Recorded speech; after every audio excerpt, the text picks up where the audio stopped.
अगर आपको लगता है कि आप डिप्रेशन के शिकार हैं या आप डिप्रेशन में जाने वाले हैं या आप डिप्रेशन में जा चुके हैं, ऐसे वक्त में आप ऐसा क्या करें ताकि आप डिप्रेशन में जाने से बच सके, या अगर आप पहले से डिप्रेशन में हैं तो बाहर कैसे निकल सकते हैं। कुछ ऐसी आदतें और बातें जिनमें आप इम्प्रूवमेंट लाकर आप डिप्रेशन में जाने से बच भी सकते हैं, और अगर डिप्रेशन में पहले से हैं तो आप निकल सकते हैं। जय हिंद सभी को, मैं पूर्णिमा जायसवाल। आज के सेशन में मैं लेकर के आई हूँ हमारे दैनिक लाइफ में सबसे बड़ी प्रॉब्लम, वो है डिप्रेशन।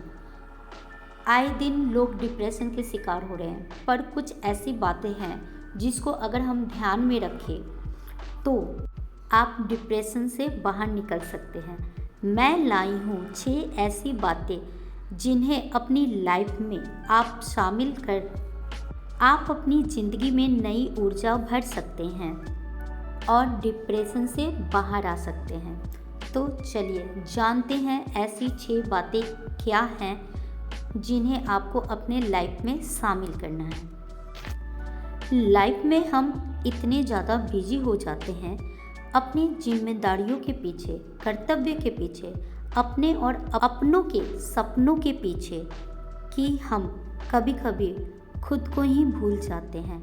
ना तो खाने का होश होता है, ना ही पीने का। ऐसे में हम अपनी नींद ही पूरी नहीं कर पाते हैं, और अगर आपकी नींद ही पूरी नहीं होगी तो आपका मनोबल कमज़ोर पड़ेगा और आप ना चाहते हुए भी डिप्रेशन के शिकार हो जाएंगे। डिप्रेशन की ओर धीरे धीरे बढ़ने लगते हैं। ऐसे में हमें क्या करना चाहिए? तो फ्रेंड्स, ऐसे में आपको कम से कम 6 घंटे और ज़्यादा से ज़्यादा 8 घंटे की नींद लेनी चाहिए। जी हाँ, बिल्कुल। प्रॉपर नींद लेने से आपका मनोबल कमज़ोर भी नहीं पड़ेगा और आपकी नींद पूरी होने पे आप फ्रेश महसूस करोगे, और इससे आप डिप्रेशन की ओर जाने से बच भी सकते हैं, और आपके आँख के नीचे डार्क सर्कल भी नहीं आएगा। आप सभी को पता है मॉर्निंग सवेरे उठना हेल्थ के लिए कितना ज़्यादा ज़रूरी होता है, और मॉर्निंग उठने के बाद जो फ्रेश तरोताज़ा हवा मिलती है उससे आपकी हेल्थ कितनी हेल्दी रहती है। और ऐसे में सुबह सुबह किया गया एक्सरसाइज आपके शरीर को फिट भी रखता है, साथ साथ आपके मस्तिष्क में रक्त संचार को बढ़ाता भी है, और रोज़ाना कम से कम 30 मिनट तक किया गया व्यायाम आपके रक्त संचार को कंट्रोल में रखता है, यानी कि आपकी बीपी को भी कंट्रोल में रखता है। तो क्या आप सभी लोग रेडी हैं कल से मॉर्निंग सवेरे उठने के लिए और कम से कम 30 मिनट लगातार एक्सरसाइज करके खुद को हेल्दी रखने के लिए? अगर आपका आंसर हाँ है तो प्लीज़ मुझे कमेंट बॉक्स में कमेंट करके बताएं कि यस आई एम रेडी। और मैं आपको बता दूँ, एक्सरसाइज को ही योगा और व्यायाम भी कहते हैं। रोज़मर्रा के भागदौड़ भरी जिंदगी में हम जिनके लिए इतनी मेहनत कर रहे हैं, इतना कष्ट उठा रहे हैं, अक्सर हम उन्हें ही नज़रअंदाज कर देते हैं। जी हाँ, मैं यहाँ बात कर रही हूँ आपके दिल की धड़कन की, यानी आपकी फैमिली। आज के टाइम में हमारे पास इतना वक्त ही नहीं होता कि हम उनके पास बैठे, उनसे बातें करें, उनसे हंसी मजाक करें, उनकी बातें सुने और अपनी बातें उन्हें बताएं। फैमिली एक ऐसा टॉनिक है, एक ऐसा मेडिसिन जो आपके डिप्रेशन को कम नहीं ख़त्म कर देगा। जी हाँ, बिल्कुल मैं सही बोल रही हूँ। फैमिली एक ऐसा सपोर्ट है आपका जहाँ आप उनके साथ जब भी आप अपने प्रॉब्लम शेयर करेंगे ना, अपनी दिल की बातें रखेंगे, उनसे बातें करेंगे, तो आपका जो डिप्रेशन है ना, वो कभी भी आपके आसपास नहीं आएगा। तो आपको करना क्या है, अपने माता पिता के साथ, अपने भाई बहन के साथ, अपने हस्बैंड वाइफ के साथ, अपने बच्चों के साथ, अपने फ्रेंड्स सर्कल में उनके साथ आपको थोड़ा टाइम स्पेंड करना है, उनके साथ थोड़ा सा टाइम बिताना है। अपनी बिजी शेड्यूल से थोड़ा सा टाइम अपने फैमिलीज़ के लिए, अपने बच्चों के लिए निकालिए और उनके साथ टाइम दीजिए।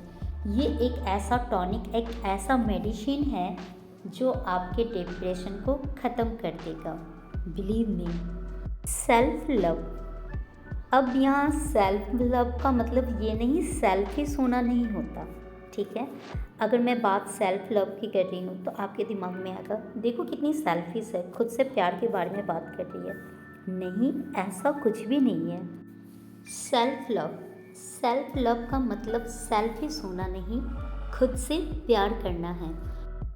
आज के दौर में हम अच्छे पहनावे को देखते हैं, दूसरे के लाइफ स्टाइल को देखते हैं और खुद को उनके जैसा बनाने की कोशिश करते हैं। उनके जैसा हंसना, उनके जैसे बोलना, उनके जैसा चलना, सब कुछ हम कॉपी करते हैं, जो कि गलत है।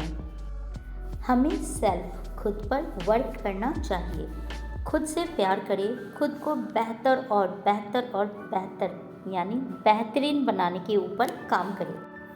आप अपने हंसते मुस्कुराते हुए चेहरे की एक प्यारी सी सेल्फी लीजिए और अपने मोबाइल के स्क्रीन पर लगाइए, ताकि जब भी आप अपने मोबाइल को ओपन करें तो आपके वॉलपेपर में आपकी खिलखिलाती हुई मुस्कान भरी चेहरा आप खुद से देख सकें। आप अपने उस खुशी वाले वक्त को देखें, अपने चेहरे को देखें और खुद में इम्प्रूवमेंट लाए और आप धीरे धीरे डिप्रेशन से बाहर आए। खुद से प्यार करोगे तो आप दुनिया की कही हुई बातें आपको कभी भी हर्ट नहीं करेगी।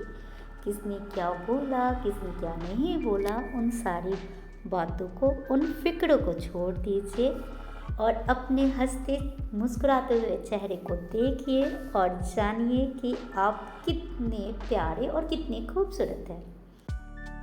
बुक्स रीडिंग, पढ़िए पढ़िए और बस पढ़ते रहिए।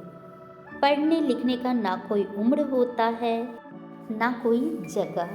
आप जब भी पढ़ना चाहते हैं, अगर आपको बुक रीडिंग बहुत ज़्यादा पसंद है तो आप पढ़ सकते हैं। पढ़ना बहुत ज़्यादा अच्छी बात मानी जाती है और ये डिप्रेशन से बाहर निकलने में भी आपकी बहुत बड़ी हेल्प करता है। बुक रीडिंग करना अच्छा नहीं, काफ़ी अच्छा होता है। आपके माइंड को रिलैक्स रखने के साथ साथ आपको नॉलेज भी देता है। आप महान लोगों के बारे में पढ़िए, उनसे सीखिए कि उन्होंने बुरी से बुरी परिस्थितियों में भी अपने आप को कैसे कंट्रोल में रखा और उस परिस्थिति से लड़के आज वो कितने बड़े सक्सेस हुए और उन्होंने अपना नाम इतिहास में लिखवाया है। तो आप बुक रीडिंग कीजिए, उनके मार्गदर्शन पे चलिए, उनसे सीखिए और एक दिन आप डिप्रेशन से बाहर ज़रूर आ जाएंगे। बुक रीडिंग हर किसी को करना चाहिए। कम से कम रात में सोने से थोड़ी देर पहले आपको कम से कम 1 या 2 पेज बुक रीडिंग करने की जो हैबिट है, ये गुड हैबिट में आती है, तो आप ये काम कर सकते हैं। अपने सपने, अपने ड्रीम को पाना है तो अपना लक्ष्य तय करें। आपका 1 साल का गोल, आपका लक्ष्य खुद बनाएं कि आपको क्या करना है और खुद से वादा कीजिए, खुद से कहिए अब ये काम मुझे 1 साल के अंदर करना है, चाहे कुछ भी हो जाए। मैं इस काम को बीच में ब्रेक नहीं करूँगा। आपका कॉन्फिडेंस, आपका आत्मविश्वास आपको गोल को अचीव करने में हेल्प करेगी। और जब आप अपने गोल के ऊपर फोकस करेंगे ना, तो ये डिप्रेशन आपके आस और पास भी नहीं आएगी। आपको देखते ही यहाँ से 9 तो 11 हो जाएगा। तो आप अपने गोल पे, अपने लक्ष्य पे फोकस कीजिए और एक नई जिंदगी की शुरुआत कीजिए। डिप्रेशन कोई बीमारी नहीं है जिससे हम बाहर नहीं निकल सकते। इससे लड़ने के लिए सबसे ज़्यादा ज़रूरी होती है आत्मविश्वास की और अपनों के साथ की। जब तक आप डिसाइड नहीं करते कि आपको डिप्रेशन से बाहर निकलना है, तब तक आपकी मदद कोई भी नहीं कर सकता, आपकी हेल्प कोई भी नहीं कर सकता। वो कहते हैं ना, ऐ बंदे तू खुद को कर बुलंद इतना की, ऐ बंदे तू खुद को कर बुलंद इतना की, तूफान भी तुझसे टकराने से डर जाए। मुश्किलें जब भी आए सामने तेरे, मुश्किलें जब भी आए सामने तेरे, हौसले देख के वो भी पीछे हट जाए। सो फ्रेंड्स, दुनिया में ऐसा कोई भी डिप्रेशन नहीं जिससे हम बाहर नहीं निकल सकते, और ऐसा कोई भी डॉक्टर नहीं जो आपके मर्जी के बिना आपको डिप्रेशन से बाहर निकाल सके। तो फ्रेंड्स, अगर आपको मेरा आज का सेशन डिप्रेशन के ऊपर जो भी बातें मैंने बताई अगर आपको अच्छी लगे तो प्लीज़ मेरे चैनल को लाइक, शेयर और सब्सक्राइब करना बिल्कुल भी ना भूलें और मुझे कमेंट करके बताएं कि आपको आज का ये टॉपिक कैसा लगा। ऐसे ही यूज़फुल टॉपिक के लिए मुझे फॉलो कीजिए और मिलती हूँ मैं अगले सेशन में। तब तक के लिए जय हिंद, जय भारत। आई विश आप खुश रहे और अपने फैमिली के साथ खुशहाल रहे।